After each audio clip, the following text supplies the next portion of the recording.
今天的回应诗，这里有荣耀。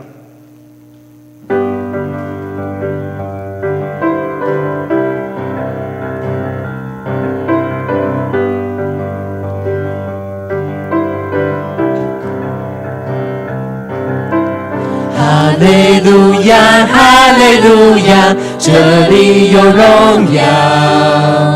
哈利路亚，哈利路亚，这里有医治永留。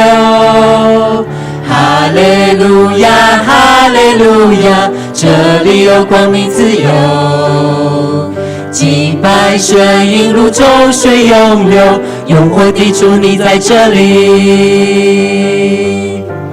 你是起初的，末后的，昔在今在永在的主，全心敬拜你，大声欢呼，羔羊被高举，公义的日头如光照耀，万国赞叹你的荣美，圣洁公义主明亮晨曦，昔在今在永在的君王。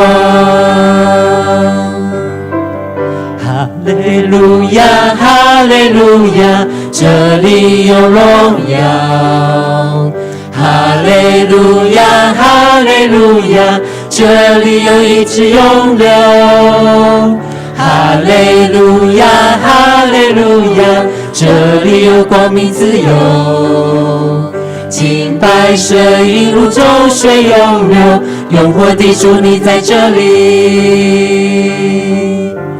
你是起初的，末后的，昔在今在永在的主，全心敬拜你，大声欢呼，羔羊被高举，公义的日头如光照耀，万国赞叹你的荣美，圣洁公义主明亮晨曦，昔在今在永在的君王。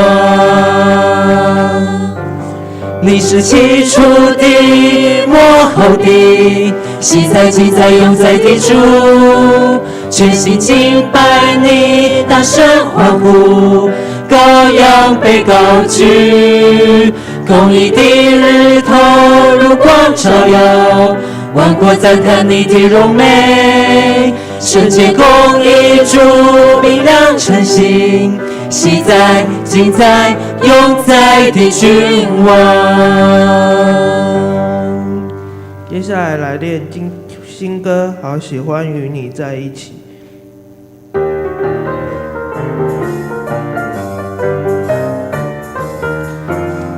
谢谢你牵着我手，高山低谷陪我走，从不放弃我，真诚爱我接纳我，一起做梦一起想，一起敬拜和祷告，一起庆贺每个生命的奇迹。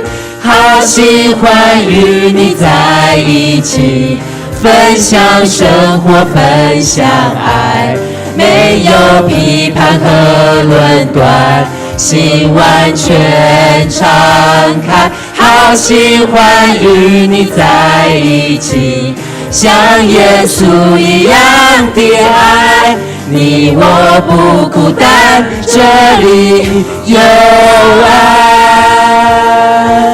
谢谢你牵着我手，高山低谷陪我走，从不放弃我，真诚爱我接纳我，一起做梦一起想，一起敬拜和祷告，一起庆贺每个生命的奇迹。好喜欢与你在一起，分享生活，分享爱，没有批判和论断，心完全敞开。好喜欢与你在一起，像耶稣一样的爱，你我不孤单，这里有爱。好喜欢与你在一起，分享生活，分享爱，没有批判和论断，心完全敞开。好喜欢与你在一起，像耶稣一样的爱，你我不孤单，这里有爱。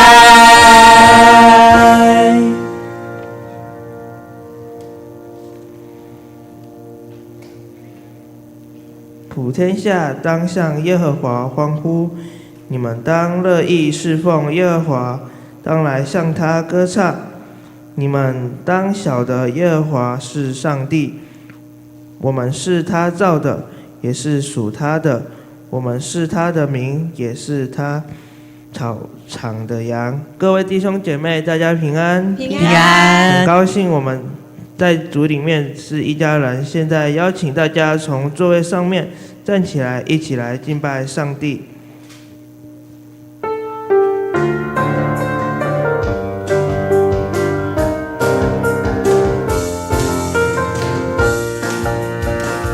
我们成为一家人，因着耶稣，因着耶稣，成为神儿女。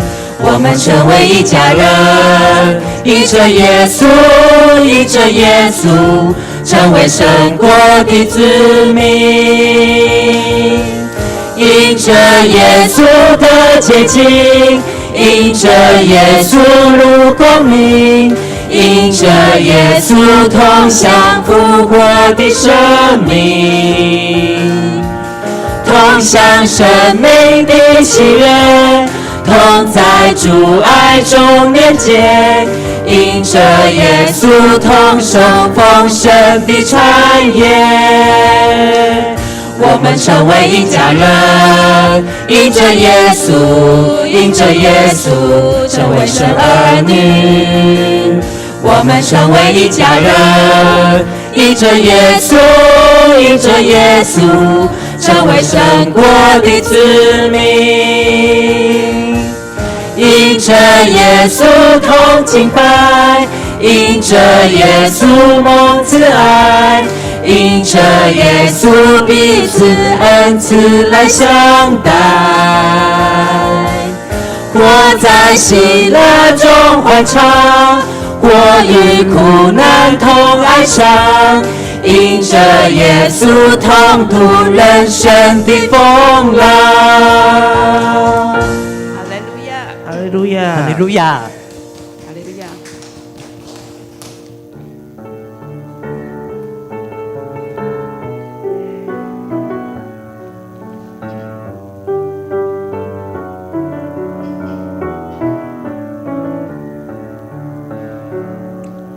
你是为了接受主爱被拣选的人，在你的生命中接受那丰盛的慈爱。你是为了接受主爱被拣选的人，在你的生命中接受那丰盛的慈爱。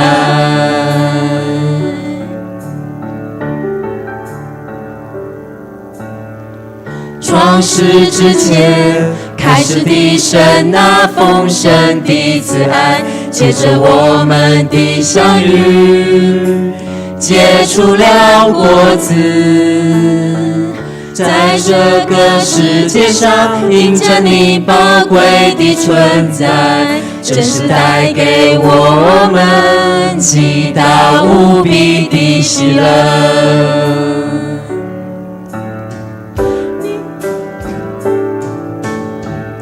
你是为了接受主爱被拣选的人，现在仍然接受那丰盛的慈爱。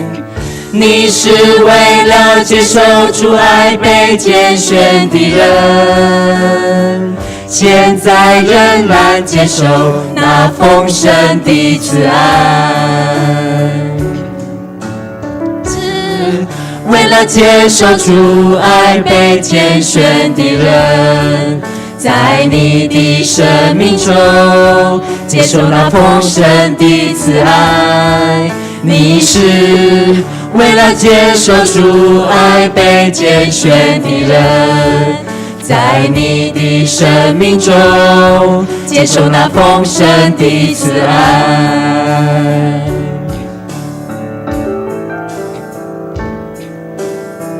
创世之前开始的神那丰盛的慈爱，借着我们的相遇结出了果子，在这个世界上因着你宝贵的存在，真是带给我们极大无比的喜乐。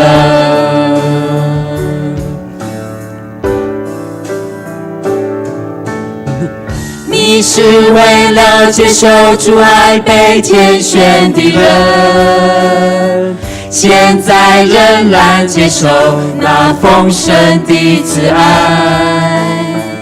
你是为了接受主爱被拣选的人，现在仍然接受那丰盛的慈爱。把手举起来。你是为了接受主爱被拣选的人，现在仍然接受那丰盛的慈爱。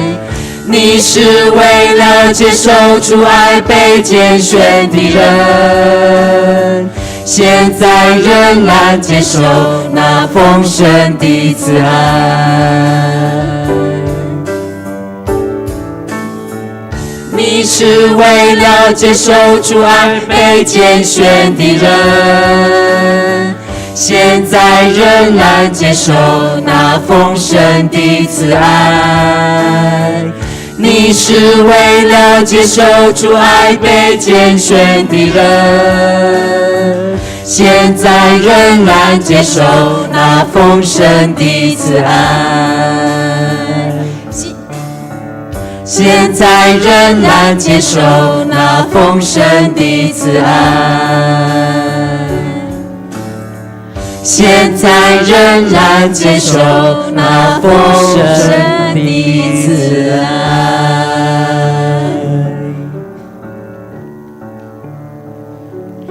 各位弟兄姐妹，我们有没有想感谢的人，而足以安排在我们生命当中？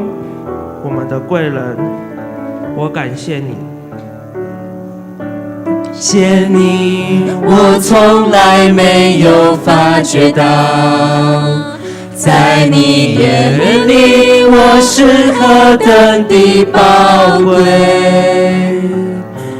从太初直到如今，创造宇宙万物的主，是何等深深爱我的灵魂。也感谢你，你让我们大的爱，主已安排你在我生命里。以主耶稣基督的爱更多来服侍你，我也愿向世界传扬神的爱。你是为了被神疼爱，来到这世上传扬这份爱。在主奇妙计划里，将你栽种在这地，期待你结出美丽的果子。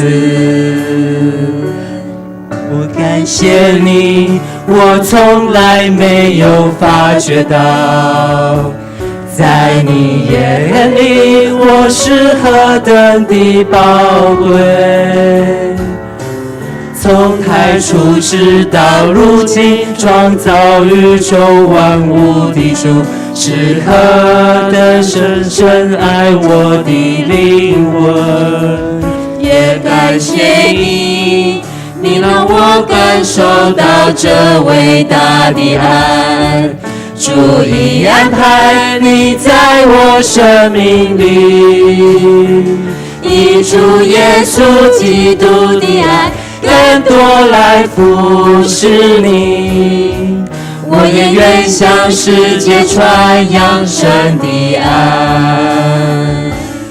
你是为了被神疼爱，来到这世上传扬这份爱，在主奇妙计划里将你栽种在这地，期待你结出美丽的果子。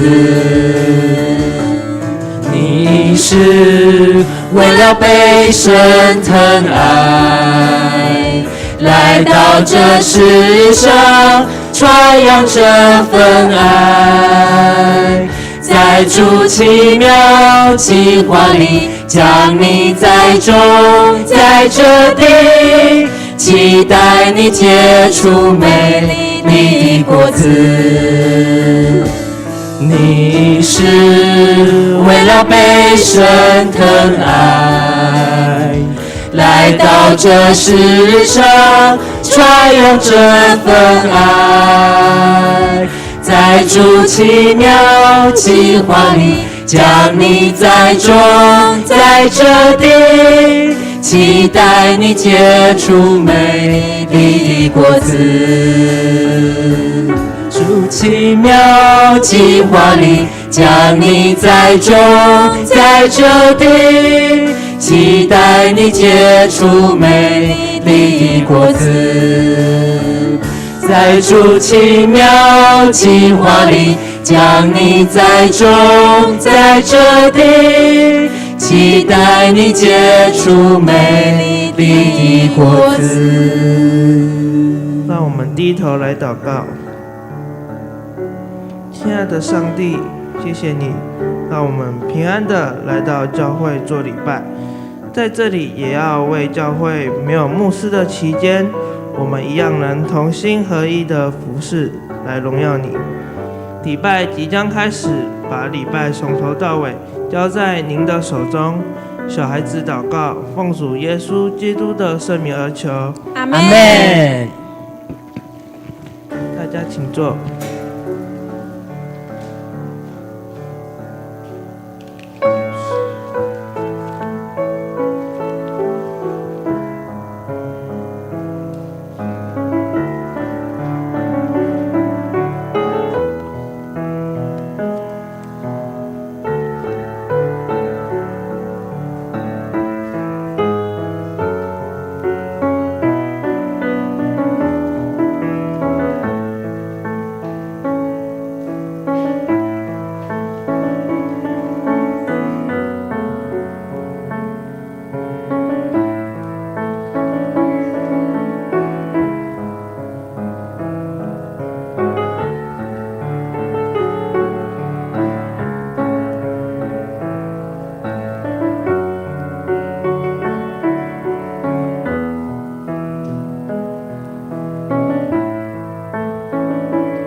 弟兄姐妹们，大家平安。我们大家一起来攻读圣经。今天所要读的圣经记载在提摩太后书第3章第15到17节。第1节，并且知道你是从小明白圣经，这圣经能使你因信基督耶稣有得救的智慧。圣经都是神所默示的，于教训、督责、使人归正、教导人学义，都是有益的，叫属神的人得以完全，预备行各样的善事。以上。接下来我们请我们的罗龙斌牧师为我们证道。今天罗牧师的题目是信耶稣、读圣经、得智慧、蒙福。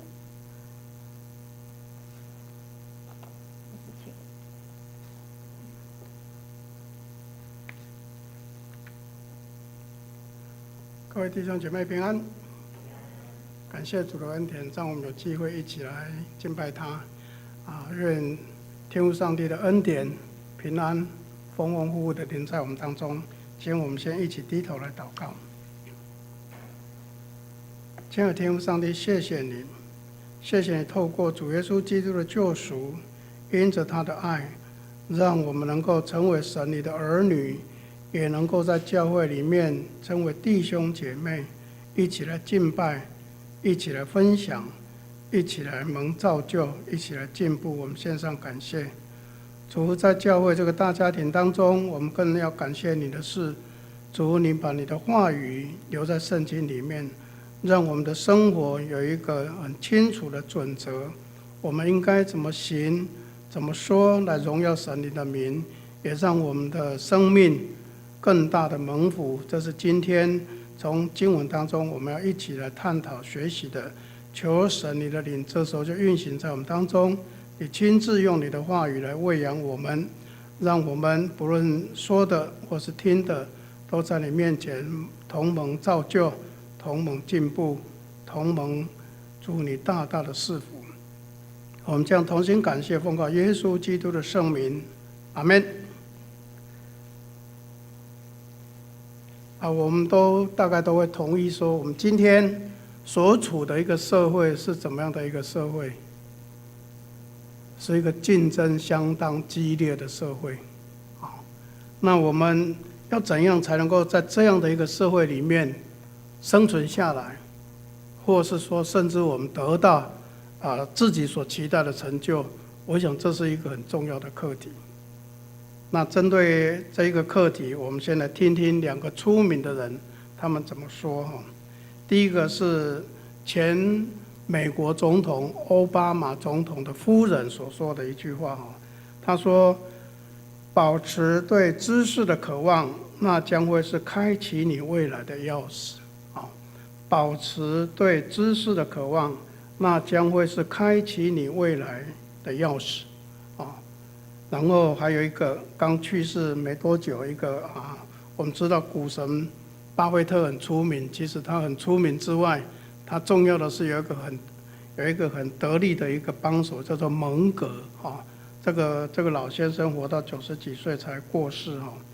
他也这样说，他说大量阅读会让人变得更有智慧，而一生大量阅读正是他能够累积丰富财富的原因之一。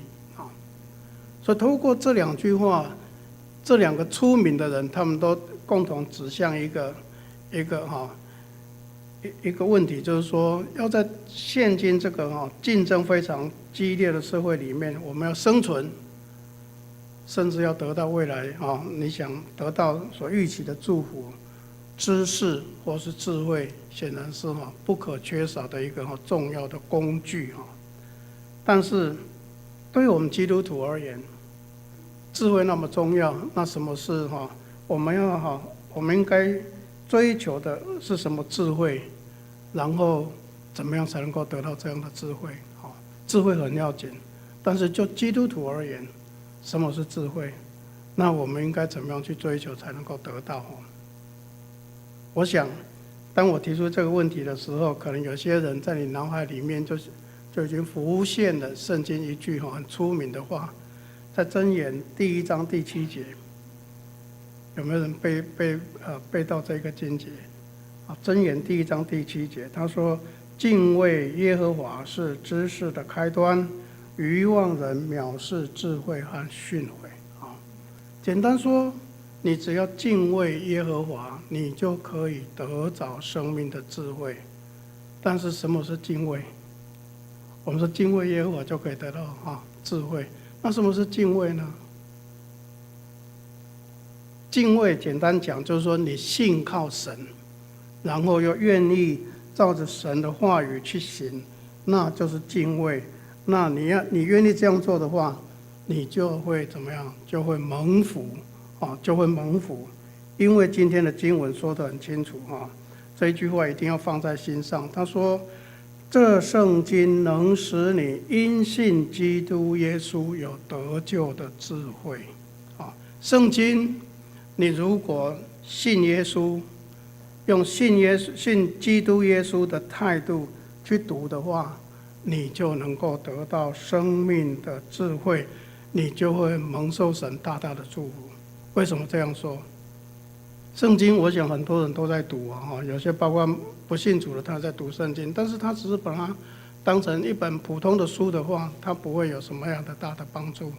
但是我们如果用信靠耶稣基督的态度好好去读，而且愿意照这个照圣经所教导的去行，它就会带给你一个很宝贝的智慧。这个智慧就是能够改变你的生命，让你活出生命的意义，甚至怎么样，让你去得到意想不到的祝福。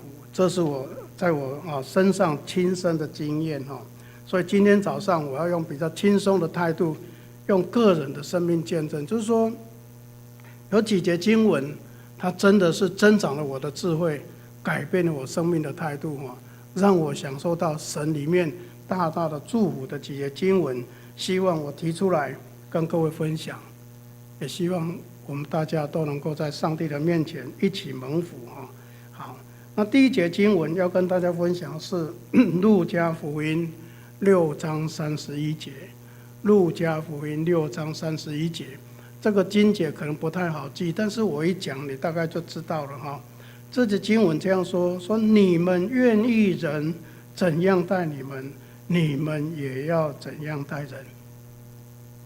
我们可不可以一起来念一次？预备来，你们愿意人怎样待你们，你们也要怎样待人。这句话有什么智慧？等一下我跟各位讲，但是我先讲一个故事我们知道以前在台湾现在还是存在有一个很出名的眼镜行，叫做德恩堂，有没有听过？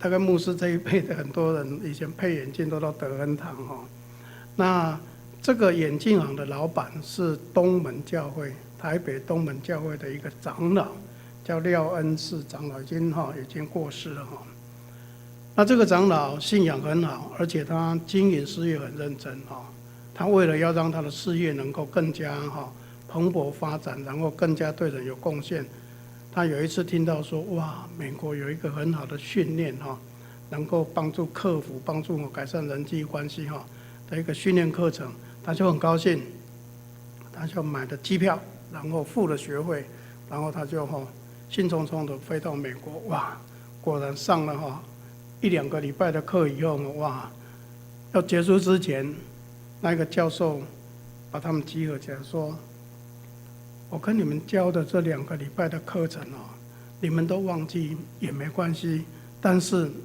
你一定要记住一句话。”他就很注意听，说到底是什么哪一句话？结果教授讲的就是说：“你们愿意人怎样待你们，你们也要怎样待人。”他说：“奇怪这句话好像很熟回来他就问牧师说：“我们去上课怎么？教授说结束的时候说叫我们说教一句话说：你们愿意人怎样待你们，你们就要怎样去待人。”牧师跟他说：“这是圣经的话。”他说：“啊，圣经的话，我竟然花这么多钱来学。”其实这一句话真的是很有智慧。这句话会帮助我们什么？至少有2个帮助。第一个，改变你的人际关系，对你的人际关系也很有帮助。第二个，会改变你生活的态度。我用我自己的生命经历跟各位分享。我是1971年就是民国60年考上文化学院，那时候不叫文化大学那考上大学以后呢，因为我们知道阳明山的天气很不好而且很潮湿，我的气管不好，所以我就找到了士林教会士林教会那时候有一个学社那我也因为住在学社以后，也因为这一句话大大改变我的生活跟生命。为什么呢？我讲我的经历给各位听我记得因为是住在士林教会的学社，所以我很自然就去参加教会的什么青年团契。但是各位知道吗？第一次参加以后，我就非常失望，因为去参加聚会，整个晚上的时间只有一个人跟我讲话，那一个人就是会长。我觉得很挫败说奇怪，我们在台中，我是台中人，我们教会很温暖大家都像弟兄姐妹一样，就是大家都有说有笑，怎么来到你们台北这么冷淡但是我还是没有说因为一次就不再去团契，我还是继续去团契1次、2次、3次、4次，1个月过去了，你猜猜看，有人跟我讲话吗？没有，还是只有会长跟我讲话我真的有一点被打败的感觉，说那我搬出去好了这台北不是我的家，这个不温暖，我要走了但是想一想又不对因为学会宿舍会都交了整学期都交出去，那你搬出去不是整学期的宿舍会都泡汤，要怎么办？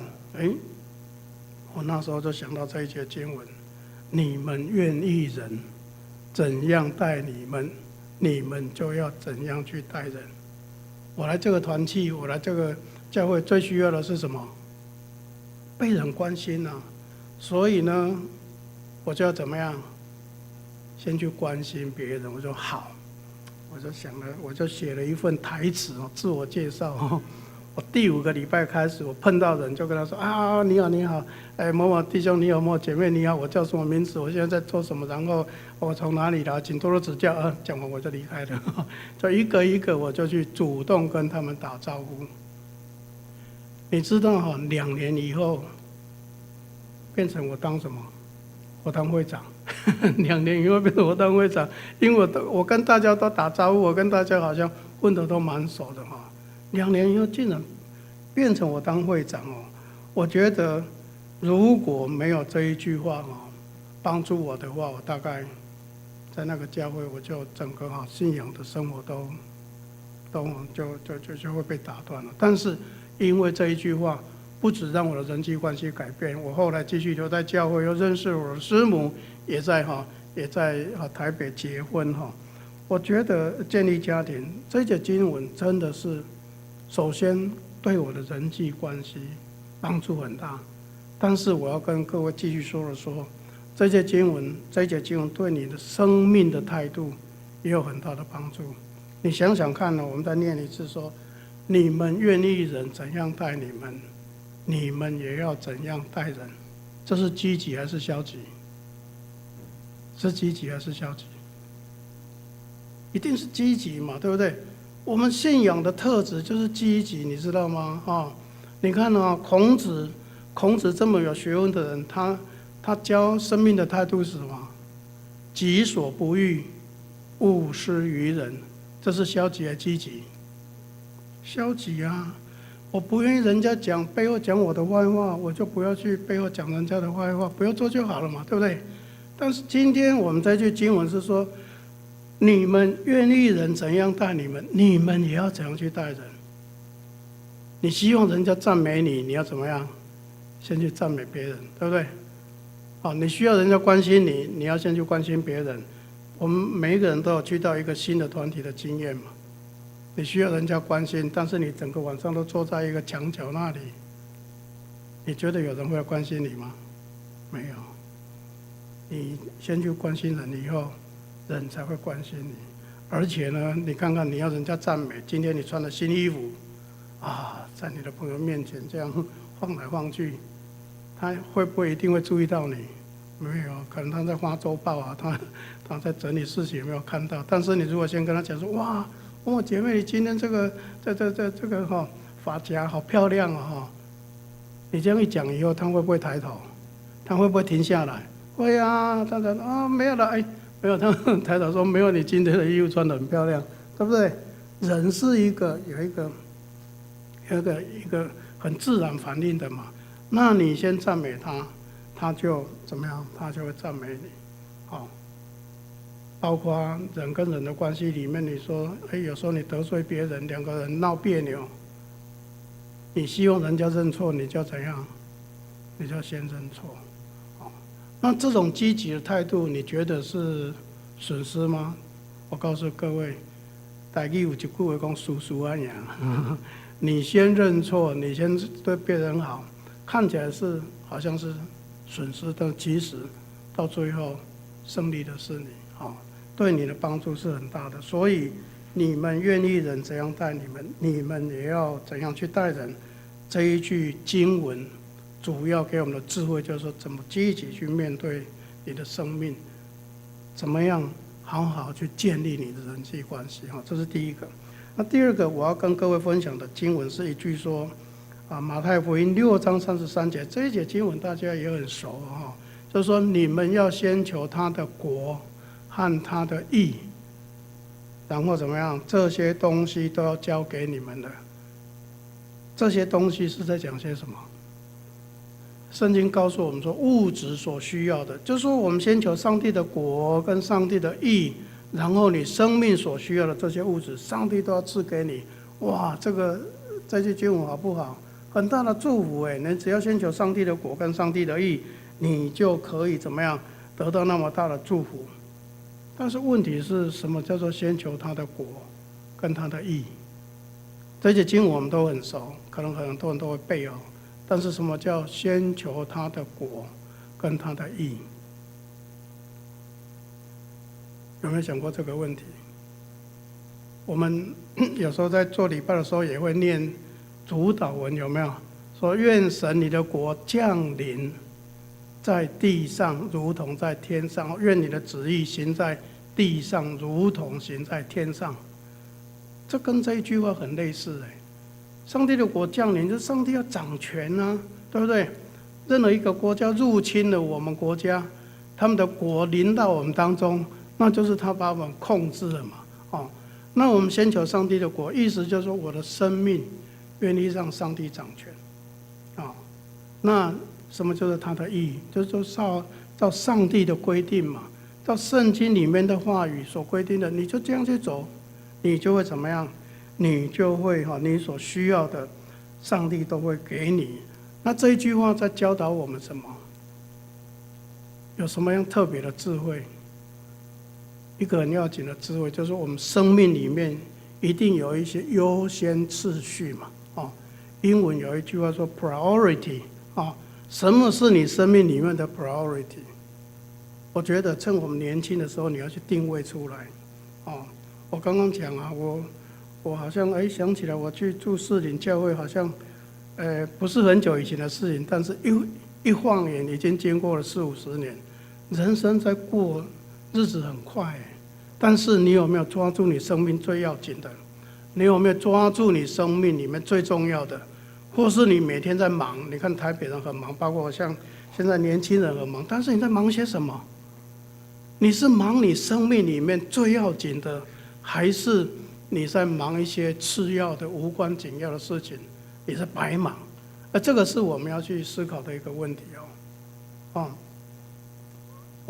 我讲一个遇到故事，其实也不是遇到故事，一个讲给主日学小朋友听的故事，很有趣哈。他说有一个爷爷，他开了一家那个糖果店。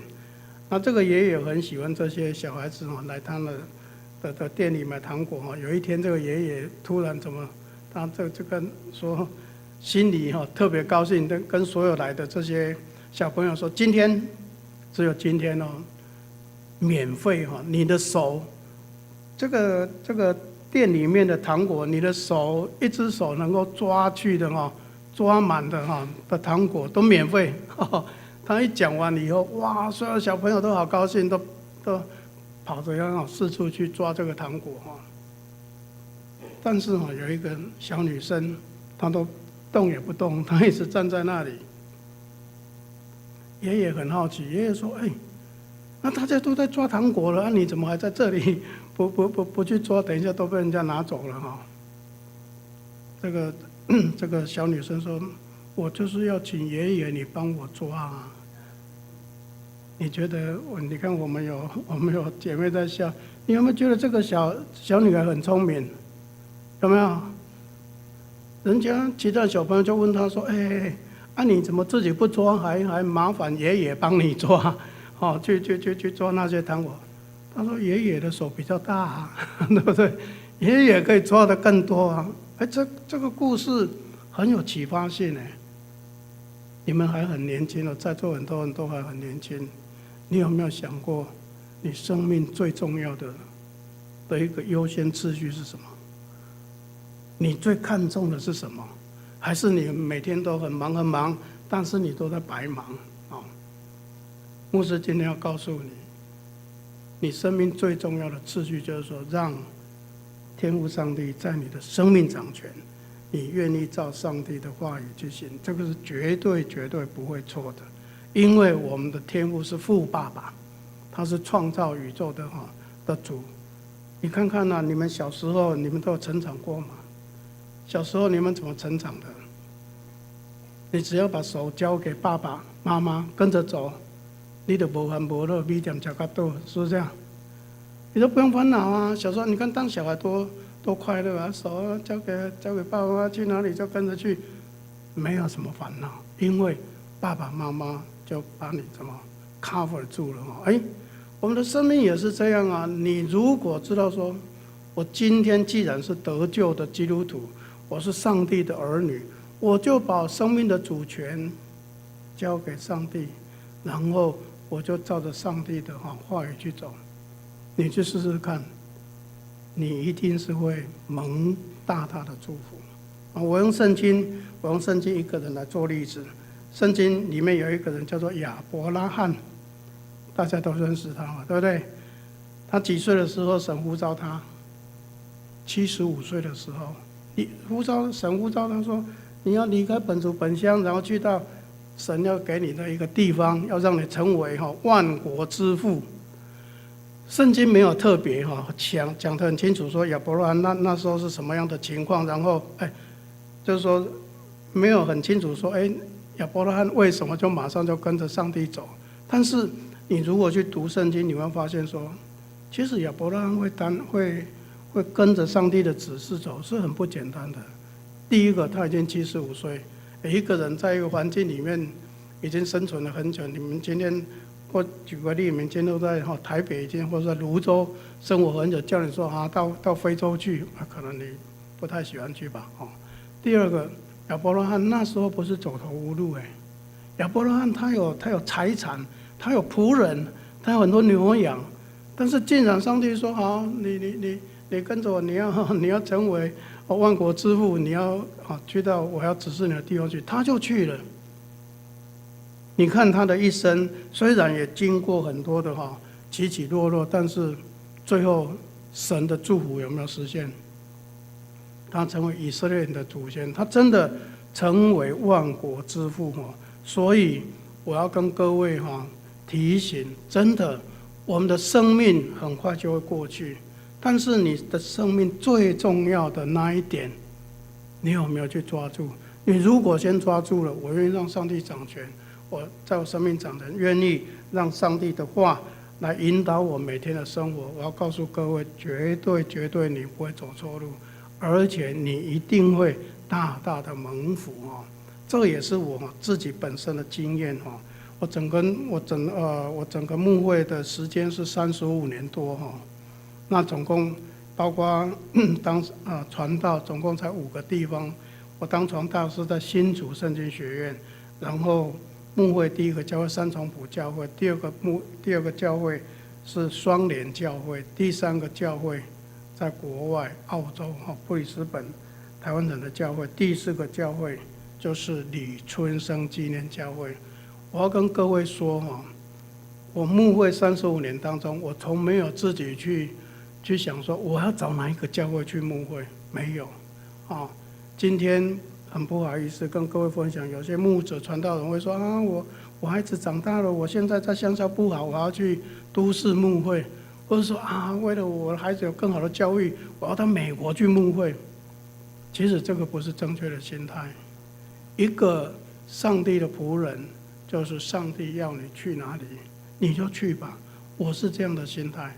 但是不论大教会小教会，上帝为我安排的都超过我所求所想的，所以我真的要用我的经验鼓励各位，你们今天是很有福气的，你们起跑点，你们才起跑不久，正值年轻，你如果知道把生命交给神，然后好好照上帝的话语去做的话，我要告诉各位你的生命一定是会大大的蒙福。所以希望我们能够记住说我们要先求他的国跟他的义，这些东西就要交给你们的这是第2个跟各位分享的经节。第3个我要跟各位分享的有2节经节。第1节经节在约翰1书1章9节，他说我们若认自己的罪，神是信实的，是公义的，必要赦免我们的罪，洗净我们一切的不义这一节经文请你一定要把它背起来。约翰1书1章9节，你对这个数字有没有什么观念？我再讲一次，约翰1书1章9节，我说这一节经文是我们属灵生命的119我们遇到生命危险，我们会打119送我们去医院。在属灵信仰的生命方面，如果我们有偶尔犯错的时候，你要怎么样？快点打119，就是到神的面前来认罪神一定会赦免你。而且第2节经文在希伯来书4章16节，他说我们只管坦然无惧地来到施恩的宝座前，为要得连续蒙恩惠，做随时的帮助。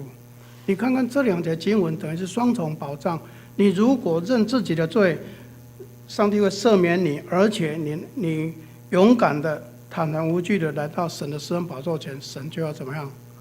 要让你得怜悯蒙恩惠，做随时的帮助。太棒了我说人难免都会犯错但是犯错了要怎么办？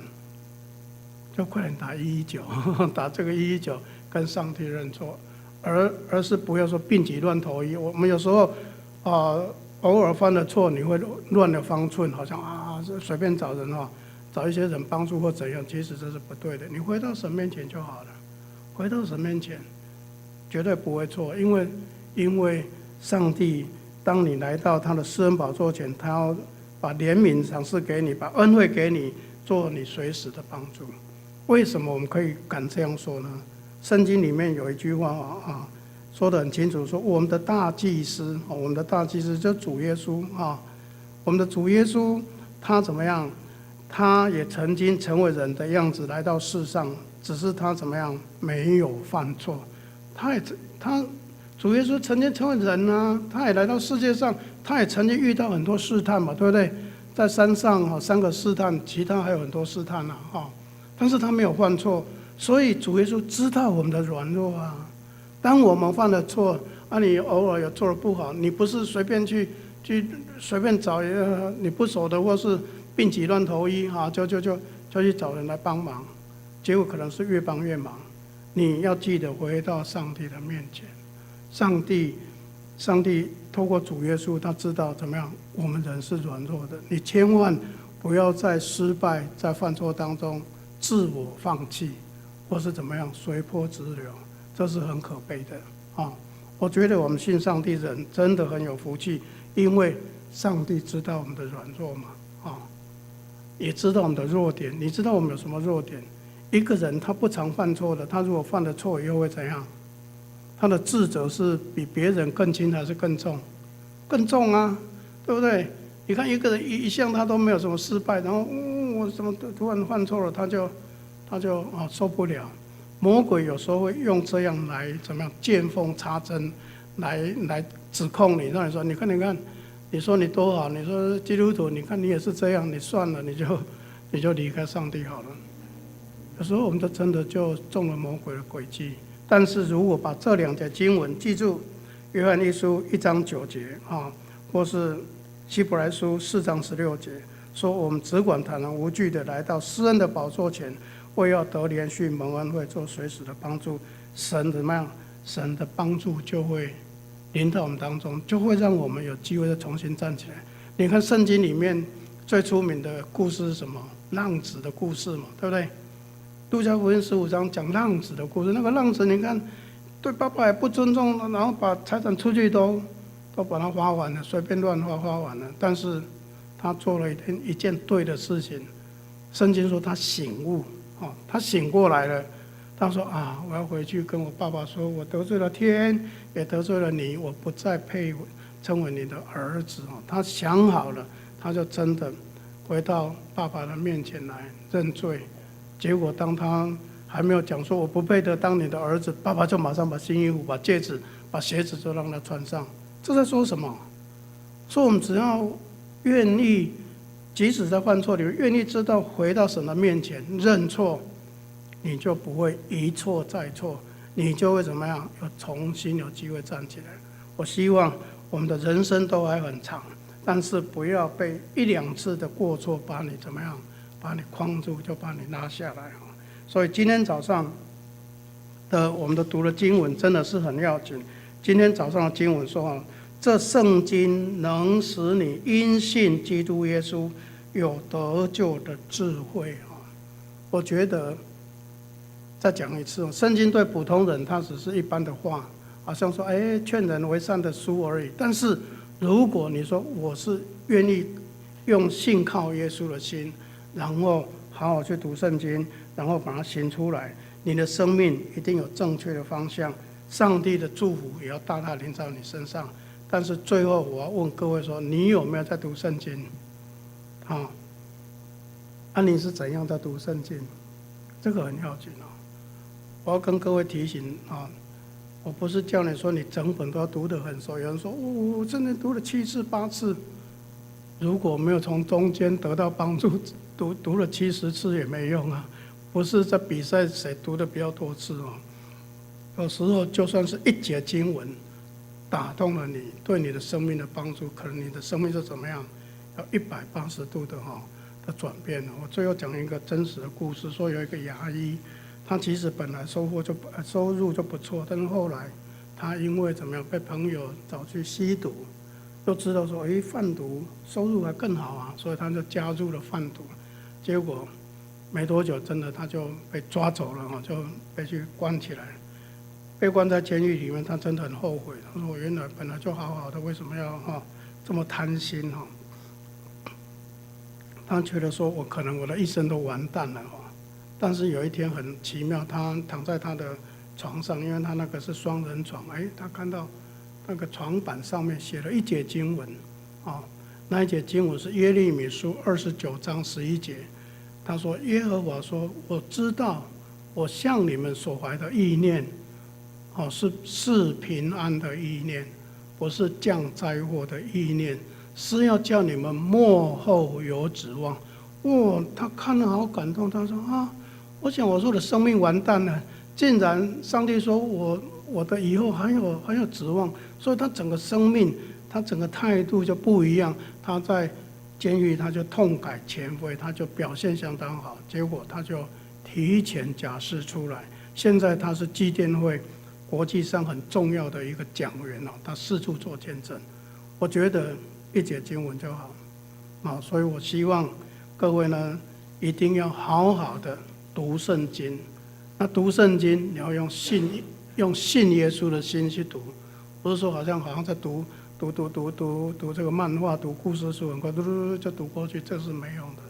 你用信心的态度去读，然后你一定会怎么样？得着生命的智慧，你也会大大的受到上帝的祝福。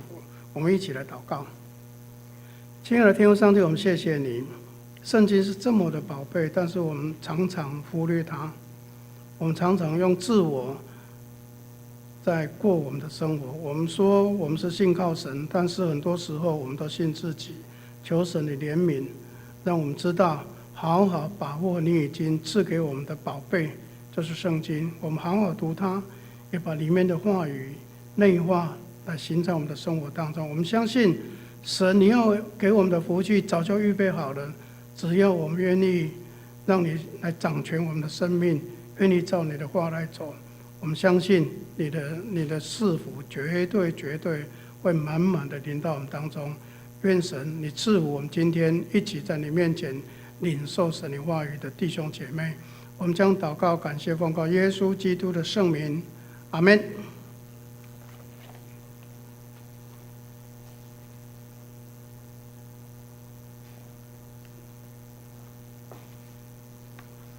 我们感谢牧师这么美好的讯息分享。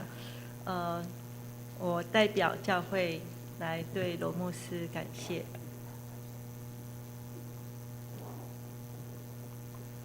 接下来我们一起来唱回应诗，这里有荣耀，弟兄姐妹请起立。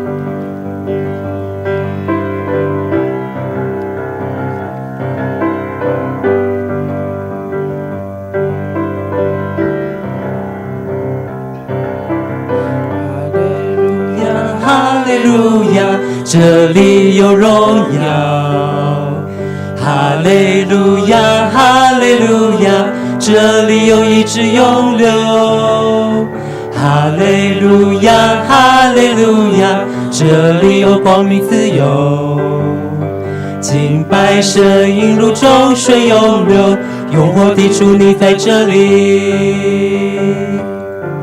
你是起初的，末后的，昔在今在永在的主，全心敬拜你，大声欢呼，羔羊被高举，公义的日头如光照耀，万国赞叹你的荣美，圣洁公义主明亮晨曦，昔在今在永在的君王。哈利路亚，哈利路亚，这里有荣耀。哈利路亚，哈利路亚，这里有医治永留。哈利路亚，哈利路亚，这里有光明自由。敬拜神引入众水涌流，永活的主你在这里。你是起初的，末后的，昔在今在永在的主，全心敬拜你，大声欢呼，羔羊被高举，公义的日头如光照耀，万国赞叹你的荣美，圣洁公义主明亮晨曦，昔在今在永在的君王。你是起初的，末后的，昔在今在永在的主，全心敬拜你，大声欢呼，羔羊被高举，公义的日头如光照耀，万国赞叹你的荣美，圣洁公义主明亮晨曦，昔在今在永在的君王。感谢主，弟兄姐妹请坐。接下来我们一起准备来奉献，请直线的同工上来直线。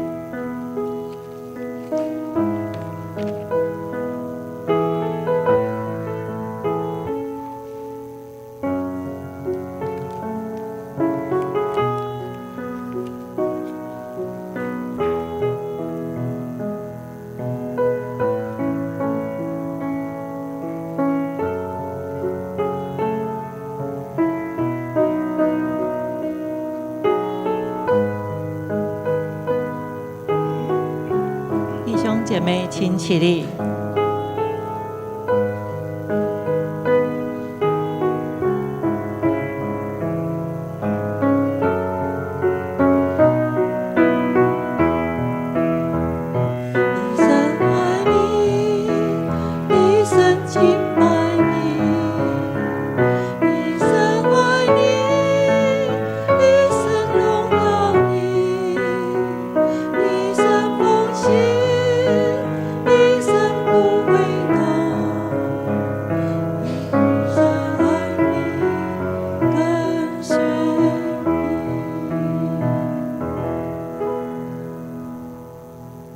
弟兄姐妹请坐。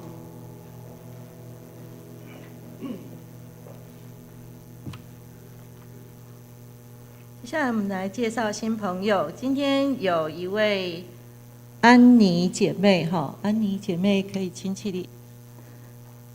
好，我们大家鼓掌欢迎她。来，我们一起来唱《爱使我们相聚在一起》。爱使我们相聚在一起，爱使我们相聚一起，上帝的爱。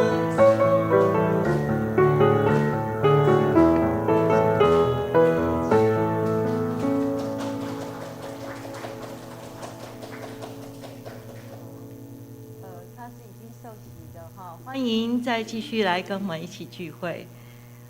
接下来我们来做报告，请打开周报。本会消息：第一，小会公告，成立聘牧小组，启动聘牧事工。成员是现任长老执事及各团契首长，由黄荣珍长老担任聘牧小组的召集人。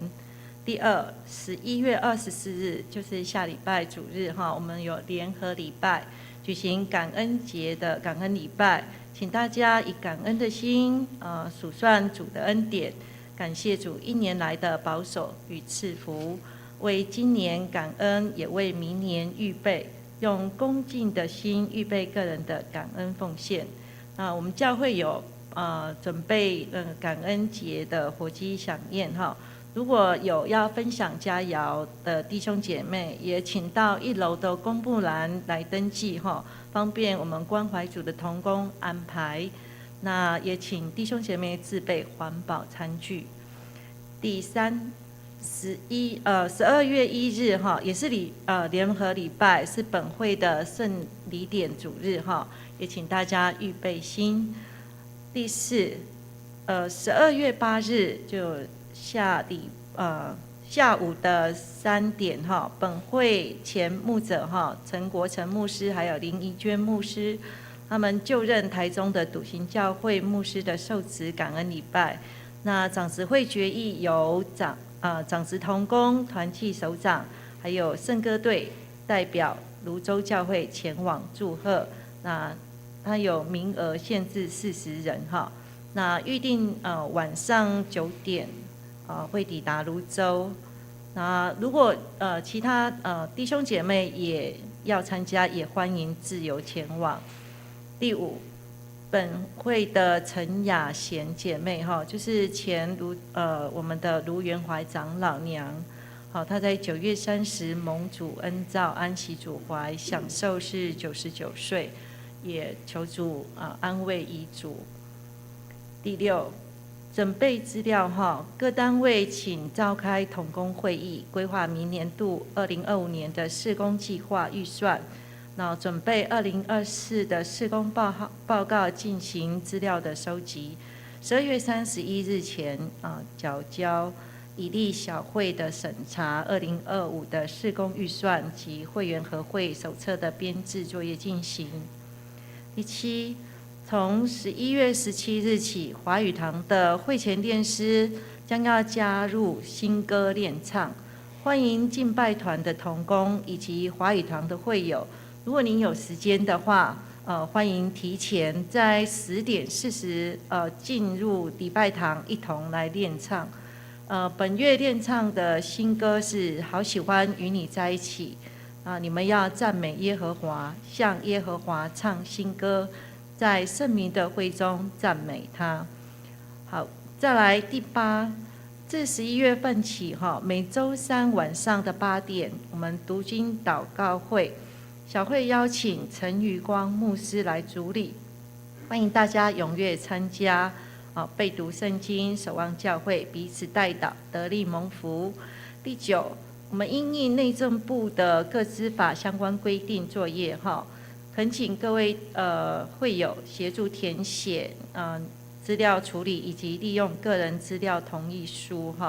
如果弟兄姐妹你还没有填写的，麻烦向干事索取填写。写完之后，为了要保护您个人资料的安全，请尽职交给干事就好哈。再来11，我们的会计报告，11月份收入335093元，支出251706元，结余83387元。那欢迎新朋友，这是李美惠姐妹、周伟彤姐妹。是上周来的，这礼拜还有再来吗？没有哈，好。下面肢体相通这边也请各位自己过目哈，然后可以的话，在您灵修的时候能够提名代祷。然后这里我要特别提一下，就是我们所敬爱的护梅姐哈。他最近就是因为脚受伤跌倒受伤，然后脚骨骨裂，然后后来又再跌倒，都变成手臂脱臼，然后还有就是又再跌倒，就是他的那个眼这边都已经肿，然后乌青这样子，他之前为我们教会做很多的事哈，所以我在这里提出来，请大家为他提名代祷，谢谢。好，这是以上我的报告，请问大家有事哈？好，那接下来我们来唱那个散会的诗，祝福于你。唱完麻烦请牧师主导。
愿主耶稣基督的恩惠、天父上帝的慈爱，以及圣灵的感动团契，常与你们众人同在，从现今直到永永远远。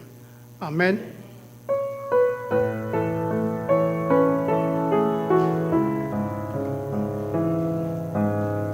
感谢主，我们散会，愿主祝福大家。